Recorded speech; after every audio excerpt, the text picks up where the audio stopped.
আসসালামু আলাইকুম। এখন যে বাসটাকে দেখতে পারতেছেন এটি বাংলাদেশের সবচেয়ে লম্বা বাস এবং নাবিল পরিবহনে রয়েছে বাসটি। এই বাসটি 6টি চাকার পরিবর্তে 8টি চাকা দেখতে পারবেন। আর এটাকে অনেকে মনে করে এটা 10 চাকার, এটা 8 চাকার। সামনে 1 চাকা করে, মাঝখানে একটা সিঙ্গেল আর একদম পিছেরটা হলো ডাবল করে।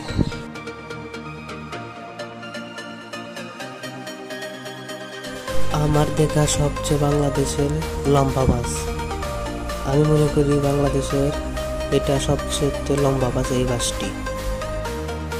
এই বাসটি দেশি টাকায় দাম হলো 2,10,00,000 টাকার মতো, কারণ এই বাসটা কিন্তু অন্যান্য বাস থেকেও লম্বা। যদি ভিডিওটা ভালো লাগে তো লাইক করবেন, শেয়ার করবেন, সাবস্ক্রাইব করবেন। দেখা হবে নেক্সট ভিডিওতে। আল্লাহ হাফেজ।